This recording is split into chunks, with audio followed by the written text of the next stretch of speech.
el análisis estructural de la pobreza nos acompaña Yanina Tuñón, investigadora responsable del Barómetro de la Deuda Social de la Infancia, Observatorio de la Deuda Social de la Universidad Católica de Argentina. Tuñón es socióloga, magíster en investigación en ciencias sociales, doctora del programa respecto de la UBA, investigadora del Ministerio de Educación de la Nación y docente de grado y de posgrado. La recibimos con un aplauso.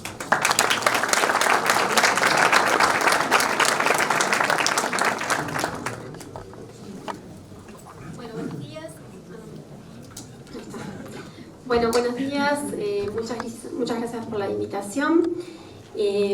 Bueno, vamos a profundizar un poco el tema de la pobreza. Sin embargo, la pobreza la vamos a enfocar en una población, en una de las poblaciones más vulnerables, que son los niños. Los niños, sin duda, son los más pobres entre los pobres. Y todo este contexto y todo este detalle que nos fue desarrollando Gasparini, sin dudas, es muy relevante para poder meternos en esta población específicamente y poder pensar también, bueno, ¿qué nos dicen la pobreza en términos económicos cuando hablamos de la infancia y qué otras miradas podríamos tener de la pobreza infantil cuando pensamos la pobreza en términos de corresponsabilidades y de múltiples dimensiones que hacen al ejercicio de derechos humanos que en la Argentina garantizamos o necesitamos garantizar, básicamente porque tenemos una amplísima normativa en términos de derechos humanos y sociales, en particular derechos orientados a la infancia.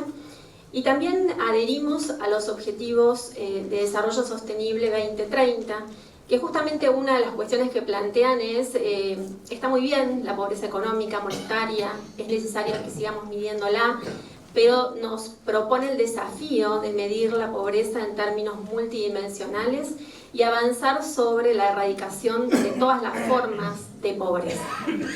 En tal sentido, los invito a compartir un ejercicio que venimos realizando en el marco del programa del Observatorio de la Deuda Social Argentina hace ya un tiempo, que tiene que ver con pensar cómo desarrollar, cómo definir lo que llamamos la pobreza multidimensional y específicamente orientada a los niños.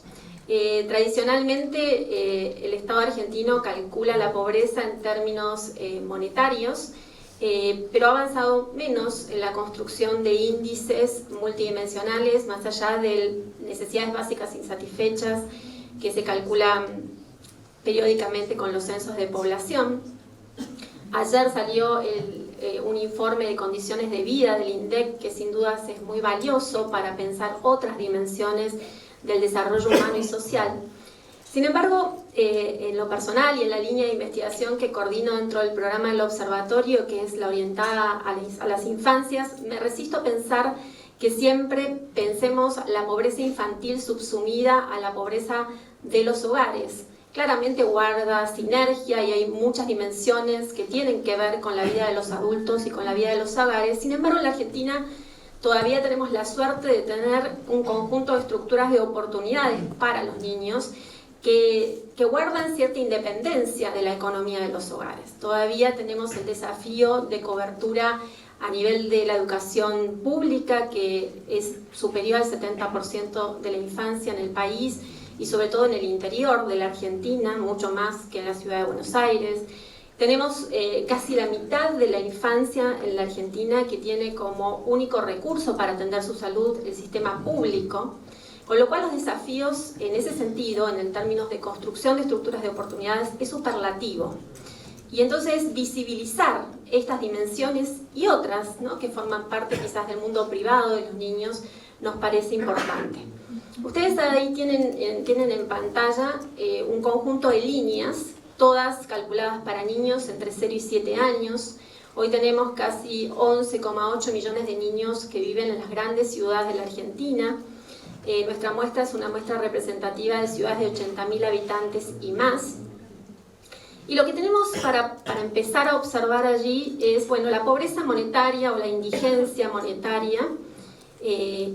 ¿Cuál es la prevalencia que tiene en las infancias? Bueno, claramente mucho más alta que la prevalencia que tiene a nivel de los hogares y a nivel de la población total.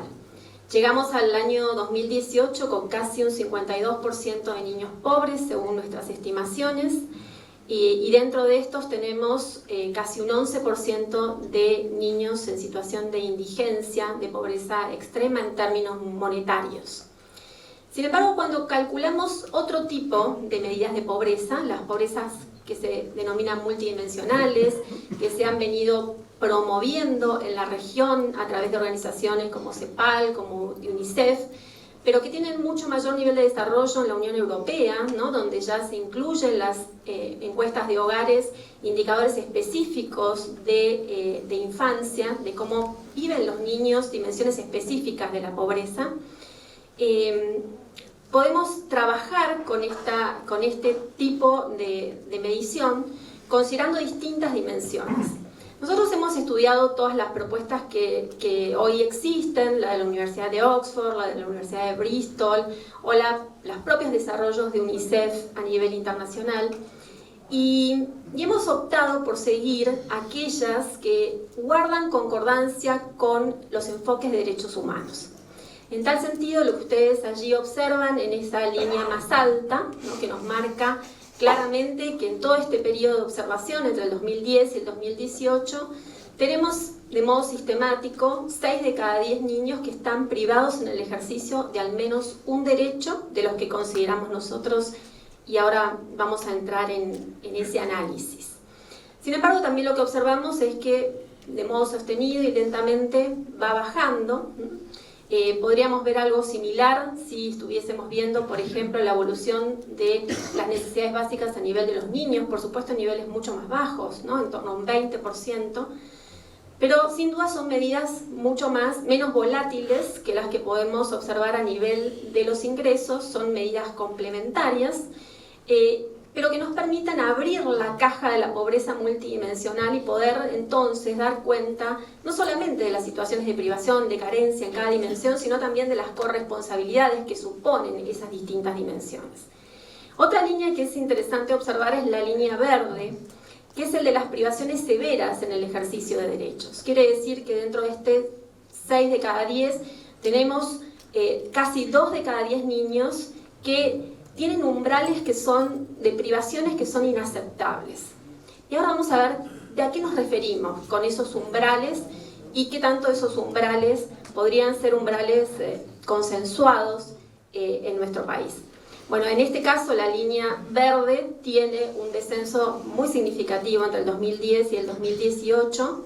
Vemos cómo pasamos de un 30.5 a un 18.9, pero también podemos observar cómo esa línea tendió a estancarse en el último periodo, los últimos 3 años. Aquí tenemos la conjunción de estas medidas de pobreza, ¿no? Los niños, las infancias que son doblemente pobres, privadas en el ejercicio de al menos un derecho, y además son pobres en términos monetarios, viven en hogares pobres. Calculamos en 2018 que alrededor de un 41.2% de los chicos son doblemente pobres, y si ustedes ven la evolución, claramente esta conjunción nos revela que la pobreza monetaria es como la que manda, ¿no?, en la evolución, porque es la que tiene mayor nivel de volatilidad en este proceso. Es importante ver estos 4 de cada 10 niños, ¿no?, porque muchas veces cuando presentamos estas líneas, la primera impresión es, ¿no será un poco exagerado esto de 6 de cada 10 niños? Yo les diría, ¿no será un poco exagerado esto de la mitad de los niños son pobres en la Argentina? Estamos hablando de problemáticas que abarcan a muchas infancias. Lo que vamos a poder ver ahora, cuando desmenucemos un poco las dimensiones de la pobreza multidimensional o de la pobreza en términos del ejercicio de derechos en la Argentina, es que esas infancias, por suerte, son muy heterogéneas. Las definiciones que orientan operativamente la construcción de este índice tiene la dimensión de la alimentación, del saneamiento, la vivienda, la salud, la información y la estimulación, la educación. Son varias dimensiones. Ahora, cada una de ellas como les explicaba antes, tiene un doble umbral, ¿no? Umbral que podríamos decir de privaciones totales, y dentro de esas privaciones mucho más urgentes, mucho más severas. Por ejemplo, en el caso de la alimentación, la situación más severa, esa que representaba a casi un 19% de los niños en la Argentina, es cuando los niños han experimentado situaciones de hambre en los últimos 12 meses, pero de modo adicional no están recibiendo una cobertura alimentaria directa, una ayuda alimentaria directa. ¿Qué es este índice de inseguridad alimentaria? Bueno, es un índice que se construye, que se aplica en muchos países del mundo, que surgió en los Estados Unidos, lo construyó el Ministerio de Agricultura de los Estados Unidos, se mide en ese país, pero se mide también en muchos otros países de América Latina. Está en la encuesta de hogares de México, por ejemplo, que es un país que por ley mide la pobreza multidimensional, además de la monetaria, por supuesto. Este índice tiene lo que busca captar en términos más cualitativos, tiene que ver con, bueno, cómo son los procesos de privación en la ingesta nutritiva dentro de los hogares. Bueno, cualitativamente lo que se conoce de esto es que los primeros que bajan su ingesta alimentaria son las mujeres adultas, luego son los hombres adultos, para finalmente ser los niños. Lo que estamos incorporando en este índice de pobreza multidimensional es la situación más extrema. Es cuando los adultos referentes de estos niños reconocen que los niños son los que están experimentando situaciones alimentarias graves, ¿no? Están experimentando situaciones de hambre. O sea, estamos incorporando los últimos indicadores del índice. De hecho, si hoy considerásemos los niños que están en hogares que experimentan algún tipo de vulnerabilidad en el acceso a los alimentos por problemas económicos, estaríamos en torno a casi un 30% de los niños. De manera que en este indicador estamos siendo bastante poco generosos con los niños, y la situación del umbral más generoso es cuando los niños han experimentado situaciones de hambre, pero están recibiendo algún tipo de ayuda alimentaria, bueno, o no, porque el umbral más severo reconoce que no. En el campo del saneamiento, podemos ver que la situación más grave es la de los niños que no tienen en su casa acceso al agua corriente, al agua de red, en el interior de su casa, y adicionalmente no tienen un inodoro con descarga. La situación menos extrema es cuando carecen de alguno de estos dos servicios. Fíjense que no estamos incluyendo la red de cloacas, ¿no?, que se ha hecho muy famosa en el último tiempo. Porque si considerásemos la red de cloacas, tendríamos un 40% de niños que no tienen acceso a la red de cloaca en sus viviendas. Cuando consideramos la dimensión de la vivienda, estamos considerando la situación más severa, que son niños que tienen en promedio 5 o más personas por cuarto habitable. Fíjense que es una medida bastante extrema de hacinamiento y que simplemente la movemos a 4 o más en la situación total, y se trabaja con algunos indicadores de precariedad en términos de la construcción de la vivienda. En el campo de la salud, la situación más extrema es la de los niños que no tienen todas las vacunas correspondientes a su edad y que de modo adicional no han asistido a una consulta médica en el último año. La situación menos extrema es que falte alguno de estos dos recursos. En el campo de la información, son chicos que no tienen acceso a ningún tipo de teléfono, a internet ni a libros.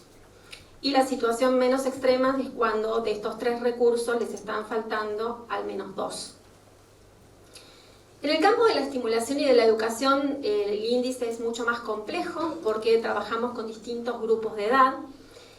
Los niños entre 0 y 3 años no tienen la obligación de estar insertos en el campo educativo, en un centro educativo o en el nivel inicial o en la educación inicial.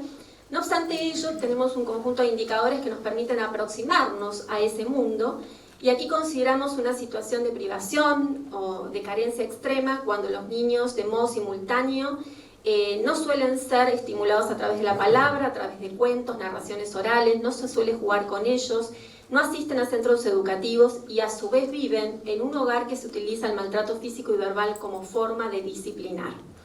Claramente niños que viven en el peor de los mundos, y el umbral un poco más generoso es cuando de estos 4 déficits están faltando 3. En el campo de los niños más grandes, 4 o 5 años, que deberían estar escolarizados en el nivel inicial, la situación de déficit es cuando no asisten, y la situación de un déficit con un umbral más elevado es cuando asisten a un centro educativo pero carecen de ofertas como la educación física y la música de modo simultáneo. En el caso de la primaria y la secundaria también utilizamos este recurso.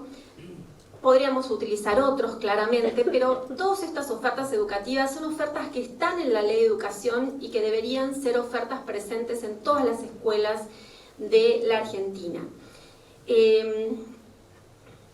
Bueno, ¿cuál es el resultado? Ya lo habíamos visto en términos generales, ¿no? 6 de cada 10 niños están privados en el ejercicio de al menos un derecho. Sin embargo, dentro de esa proporción podemos ver la composición del índice y podemos ver claramente cómo dimensiones, como la dimensión del saneamiento, de la vivienda, de la salud, de la información son muy prevalentes. Pero también podemos ver cómo la dimensión de la alimentación ha experimentado un crecimiento importante en su composición en el último periodo interanual 2017-2018.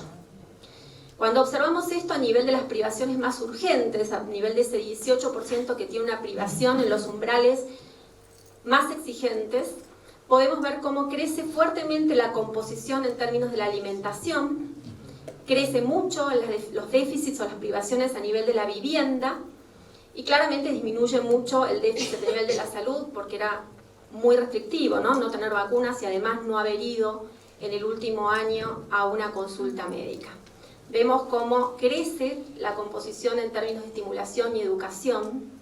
También es una dimensión que dentro de los más pobres adquiere una dimensión importante y vamos a seguir ahondando en esto con otras descripciones. Acá podemos ver los niveles de incidencia y su evolución a lo largo del tiempo.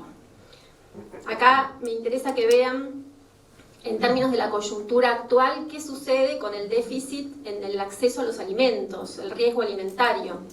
Vemos cómo se incrementa de modo sustantivo en el último periodo interanual 2017-2018. Quiero contarles que este índice lo venimos siguiendo en función también de su fuerte correspondencia con la indigencia monetaria. Y lo que se observa es, entre el 2016 y 2017, observamos un incremento muy significativo de la oferta alimentaria directa, de la ayuda alimentaria a través de comedores escolares, comedores comunitarios. Ahí se incrementa significativamente, casi 6 puntos, ese tipo de oferta directa en la infancia, ¿no? Trepando a casi un 36% de los niños en la Argentina que tiene algún tipo de acceso a este tipo de ayudas. Sin embargo, entre 2017 y 2018 se estanca esa oferta, o sea, no se sigue avanzando con esa cobertura y ya no se sostiene por primera vez en el periodo el índice de inseguridad alimentaria por debajo del 10%. Es la primera vez que supera el 10%. Después tenemos otras evoluciones, por ejemplo, vemos cómo la dimensión de la estimulación y de la educación es mucho más estructural a lo largo del tiempo. Aquí tenemos aspectos que tienen que ver con las estructuras de oportunidades claramente en el campo educativo, pero también tiene que ver con estas infancias, esta primera infancia que está en el mundo privado de sus hogares y que también es un aspecto a observar muy interesante. Planteaba Gasparini la importancia de generar sistemas de cuidado para que las madres puedan volcarse al mundo del trabajo. Yo agrego, mientras tanto, pongamos el foco en que para los niños es muy importante, independientemente de lo que pase con el mercado de trabajo. Para esos niños es importante incluirse más tempranamente en el mundo educativo. En ese sentido hay desigualdades o disparidades muy importantes que seguramente las van a ver en las mesas de la tarde. En el acceso a la información, también ahí tenemos algo importante para observar. Tuvimos avances muy relevantes entre el 2010 y el 2013 y a partir de ahí empezó a mesetarse. Hoy lo que estamos observando es que los hogares no están teniendo capacidad de reciclar la tecnología. Aquellas computadoras que transferimos a través de programas como Conectar Igualdad, Plan Sarmiento, hoy se han convertido en tecnología obsoleta en los hogares y los hogares no tienen capacidad de renovar ni de conectarse a la red de internet de sus propias casas. Entonces tenemos ahí muchas desigualdades en el acceso a la información y a las múltiples pantallas a las que acceden los niños. La mayor parte de los niños que son pobres en la Argentina acceden principalmente a la televisión, no están accediendo a otro tipo de pantallas. Bueno, cada una de las dimensiones merece un análisis específico, pero claramente la vivienda sigue siendo una de las problemáticas más significativas. Acuérdense que estábamos hablando de hacinamiento crítico, 4 o más personas por cuarto para dormir en promedio en un hogar. Estamos hablando de materiales de construcción muy inadecuados. Es interesante lo que sucedió con el campo de la salud.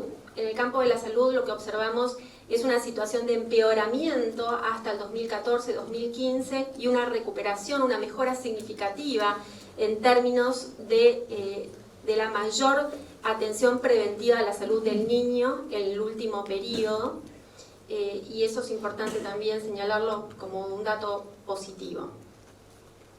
Aquí vemos la evolución de la incidencia entre las privaciones más severas, ese casi 19% de niños que están privados en umbrales que claramente son inaceptables en términos de ejercicio de derechos. Y allí podemos ver, bueno, claramente cómo los déficits más altos en esta dimensión, ya lo habíamos visto en su composición, son la vivienda, el saneamiento, pero la alimentación está ahí en tercer lugar y creciendo.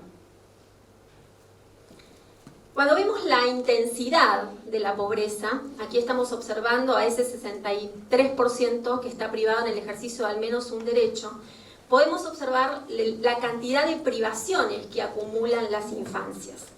Y si observamos que, bueno, la mayor parte, 4 de cada 10 niños pobres en el ejercicio de derechos tienen una privación, un 28% tiene 2, un 17% tiene 3 privaciones acumuladas, pero tenemos casi un 30% de chicos que tienen 3 o más privaciones, tenemos casi un 13% de chicos que tienen 4 o más privaciones. A esto me refería cuando me planteaba que la pobreza infantil, pensada en términos de privaciones en el ejercicio de derechos, es una pobreza muy heterogénea, que por suerte no está, no podemos, por suerte por un lado, y quizás no es una suerte para la política pública, ¿no? Porque es una suerte que los chicos no tengan sus mochilas tan cargadas de piedras. Sin embargo, es una problemática para la política pública porque entonces las políticas con mucha focalización no serían necesariamente muy virtuosas. Aquí tenemos algunos determinantes de la privación en términos del ejercicio de derechos y esto lo hicimos en un análisis multivariado como para poder dar cuenta no solo de relaciones bivariadas, como las que ustedes pueden ver, pero que detrás tiene otro tipo de análisis. Bueno, nos permite ver que no habría tantas diferencias entre varones y mujeres. Ahora, si ingresamos a cada una de las dimensiones, podríamos encontrar diferencias que son regresivas en algunos casos para los varones y regresivas para algunos casos para las mujeres. Claramente los adolescentes para este índice son una población que tiene mucha mayor propensión por dos dimensiones en las que los adolescentes son especialmente vulnerables, la educativa y la de salud. Los adolescentes están muy alejados del sistema de salud público en términos de la atención preventiva y también de la escuela, no solamente por no asistir, sino porque muchas escuelas a las que asisten los adolescentes tienen déficits muy importantes en términos de ofertas bastante básicas, como es un idioma extranjero, como es el acceso a la enseñanza de nuevas tecnologías, dos cuestiones que están presentes en la ley de educación. Los niños que viven en hogares monoparentales también son una población bastante vulnerable respecto de otras, sobre todo porque está relacionado con la pobreza. No es que la monoparentalidad en sí implica un déficit para el niño. De hecho, cuando se observan las distintas dimensiones y vemos los determinantes de cada una de esas dimensiones, lo que observamos es que estos chicos tienen mucha más propensión a la pobreza por aspectos de la vivienda, por aspectos del saneamiento, pero no implica la monoparentalidad una desventaja, por ejemplo, en términos del acceso a la educación o el acceso a la salud. Cuando observamos la propensión al déficit en el ejercicio de derechos en términos de la estratificación social, bueno, claramente vemos las desigualdades y sin dudas en todas las dimensiones que hemos analizado, la propensión a ser privado en el ejercicio de algunos derechos es mucho mayor a medida que baja la estratificación socioocupacional de los hogares. y claramente podemos ver como un niño en el estrato trabajador marginal cuadruplica su probabilidad de tener privaciones en el ejercicio de derechos respecto al estrato medio profesional. Pero esto no quita que los niños de las clases medias profesionales también tienen privaciones en el ejercicio de derechos. Cuando observamos los niños que reciben la asignación universal por hijo respecto de los que no lo reciben, bueno, es esperable que tengan mayor propensión a estar privados en el ejercicio de derechos, claramente porque es una política fuertemente focalizada en los sectores sociales más vulnerables. No obstante ello, quiero contarles que cuando uno analiza las múltiples causas en cada una de las dimensiones, se encuentra que a iguales condiciones de pobreza, el niño que tiene la asignación universal por hijo no tiene mayor propensión a tener privaciones en el campo educativo o de salud.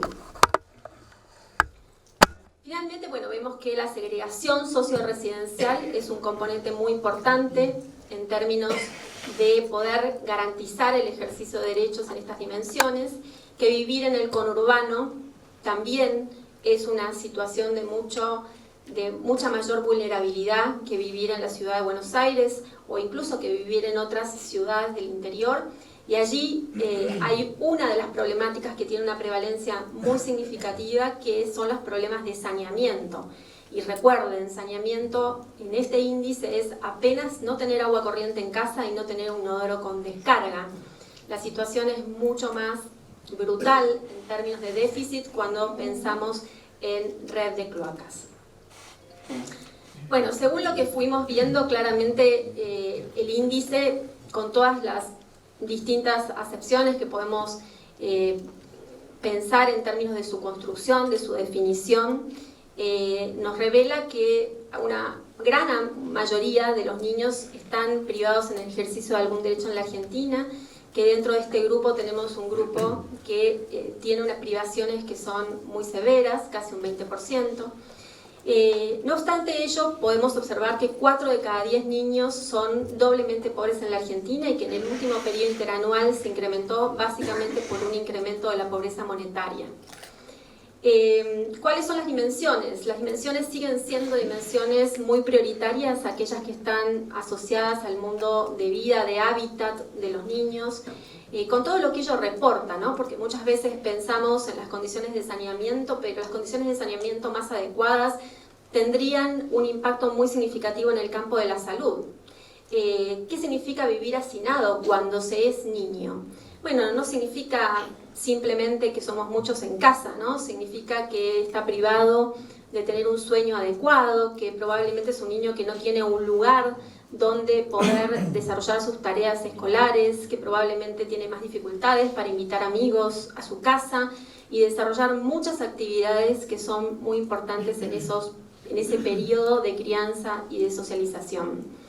En ese sentido, todas esas dificultades también debilitan la posibilidad del ejercicio de otros derechos, ¿no? Como es el derecho a la educación, el derecho a tener una salud buena, a poder lograr ese proceso de socialización de modo adecuado.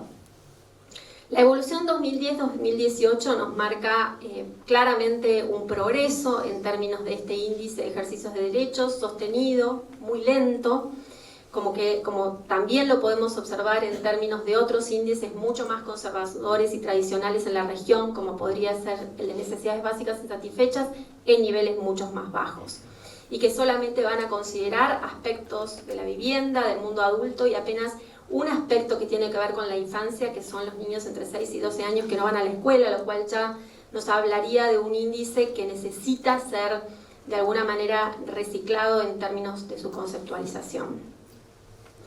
Vemos algunos progresos en el campo de las privaciones en el saneamiento, algunos progresos muy lentos en el campo de la información, pero que dijimos que estamos en un momento que tenemos que prestar atención a este derecho, que también está muy presente en los Objetivos de Desarrollo Sostenido 2030, la importancia que tiene el acceso a la información, no solamente para los propios niños en términos de acceso a todos los mundos posibles, sino también en acceso a la participación y lo que implica para los primeros años de vida tener mamás con acceso a la información para poder saber cuál es el ABC de la crianza y el cuidado de un niño pequeño. Bueno, creo que estamos, ¿no? Gracias. Gracias.